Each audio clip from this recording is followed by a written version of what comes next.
You're listening to the Monday Night Community Show with Daniel on BRFM. This is the Daniel Monday Night Community Show on demand through YouTube. Thank you very much for choosing to listen to us through this method. If you'd like to keep up to date with when I add new interviews, then subscribe to this channel. We're continuing to talk to James Crane from the Kent County Council Community Wardens, and I think, James, you're next going to cover security advice for those going on holiday. Yes. Burglars and crooks take special notice of houses that appear to be empty, so effort should therefore be spent in making an empty house appear to be occupied if you're to deter burglars while you're away from home. Obvious security measures, regardless from the length of time you're away, are to ensure that whatever locks you have on your doors are used in their entirety.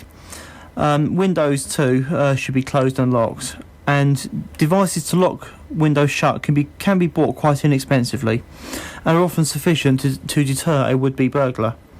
Double glazed windows are usually manufactured with these locking devices fitted, and use these devices and keep the keys handy but out of sight of the window. Another obvious precaution is to ensure that milk and paper orders are cancelled during your holiday, as accumulations of these are a sure sign of inactivity. Also, mail or parcels might sometimes be left on showing porches or by doors, and this can give burglars further clues.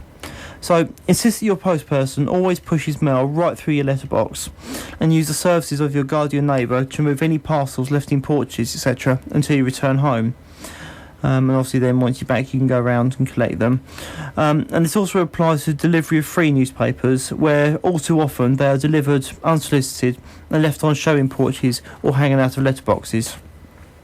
You can also ask a neighbour or a nearby friend to visit your house on a daily basis during your absence, so they can draw the curtains across the windows during the morning and the evening, and again open them in the morning. Another tactic could be for the same person to park their car in your driveway, as many people have more than one car, and this can therefore be considered. And finally, lights, especially standard lamps and table lights, can easily be operated in your absence by time switches, thus making it appear that someone is at home when in fact you're not. The same device can be used to switch radios on and off, and this will also give the impression that someone's at home. And I think, James, you're next going to cover dogs in hot cars. Yes, I mean, I know I spoke about this last time I was here, but given that last week we had the hottest day of the year so far, I just want to mention it again, really stress the point that years ago there was a slogan that was brought out, and this slogan is true, is that dogs die in hot cars. It can get unbearably hot in a car on a sunny day, even when it's not that warm. And to put that into perspective, when it's 22 degrees outside, that's 72 Fahrenheit, the temperature inside the car, within 60 minutes, goes up to 47 degrees, that's 117. So within an hour, it more than doubles. Humans regulate their body temperature by sweating. Dogs don't have the luxury, as they can only regulate their temperature through their pores and with the air they breathe. So if a dog's left in a car with the window sealed, then the rising air temperature will cause the animal to severely overheat, and in extreme temperatures, or if they're not checked regularly, they will die. So to avoid this, don't leave the dog in your car. If you have to, leave a window open, or even two windows, 2 to 3 inches, so that you can get a draft through and cool the inside of the car down. Leave a plentiful supply of water for the dog, and try and get a shaded area where the dog can get some shelter from the sun, and return to your vehicle periodically and check on its welfare. And last but not least, which is the most simplest one, just don't take the dog out with you. The RSPCA do take a serious view on dog owners who leave their dogs in vehicles, and they can impose on a person guilty. There's about 5 different sections they can be convicted under, and those convictions can lead to imprisonment for a term not exceeding 51 weeks, or a fine not exceeding £20,000. And in certain cases, animals can be seized from the owners, and a ban on owning animals can also be imposed. And I think, James, you're going to move on to security marking next. Yeah, I'm going to start this one off with a question to your listeners. And that's, in such an eventuality that your items do get stolen from your property or your shed, can you answer this? Is the property marked in such a way that you'll be able to get it returned to you if it's found? If your answer to that is no, then try and think to yourself, what can you do to mark your property so that it can be returned if found? There's many ways to mark your property so that it can be done, and such ways are: you can engrave it, you can use smart water, you've got ultraviolet markers, micro dot marking, and punch stamping.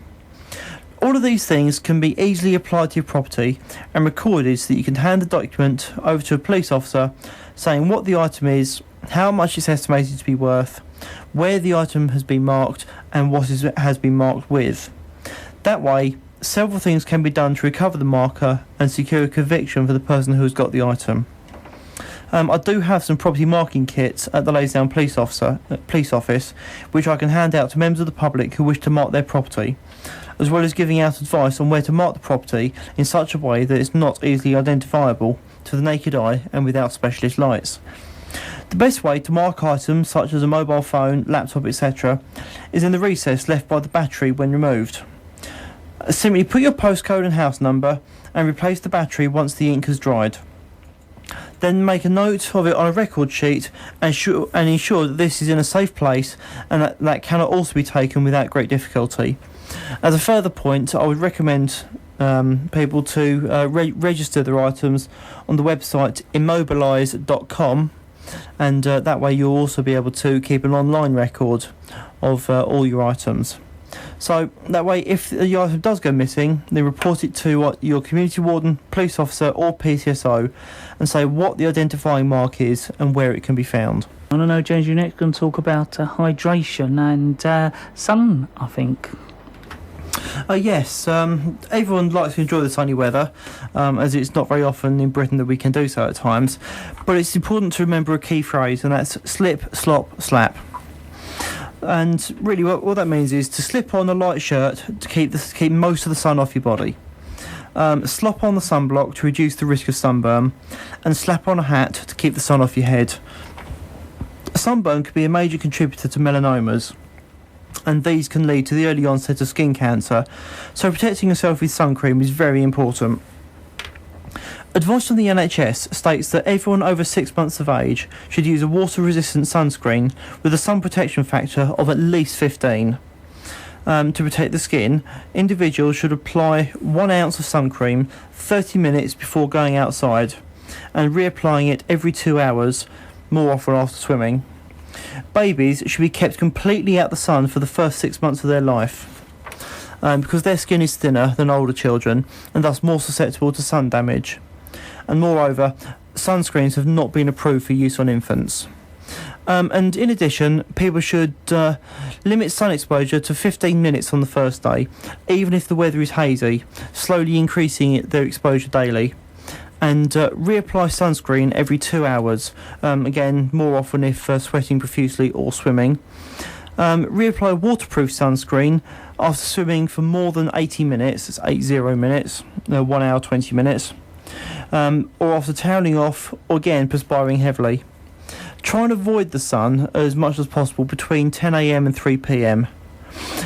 Use waterproof sunscreen on legs and feet, since the sun can even burn through water. And to wear an opaque shirt in winter, because in water, because reflected white rays are intensified.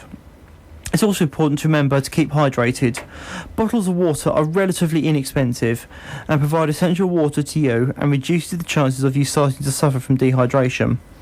By ensuring these things are done, you should be perfectly suited to safely enjoy the sunshine. James, you got any contact details for our listeners and useful information? It's just four different contact numbers here. We've got Kent Police, we've got the emergency and non-emergency numbers. We all know it's 999, but non-emergency is 101, and you can phone that to make an inquiry, contact a local officer, or even report a non-emergency crime. Swale Council on 417850. That could be anything from fly tipping right up to loud music and abandoned dogs. Kent Highways, that's on 03000 418181. And finally, the RSPCA on 0300 1234 999. James, as always, it's great to have you here at the Monday Night Community Show. Thank you very much once again for coming along. That's right, Daniel. Thank you very much for inviting me back again. And we'll see you in a couple of months' time, James. Indeed. That is James Crane from the Kent County Council Community Wardens. We will see James in a couple of months' time for our regular slot with James and the Kent County Council Community Wardens.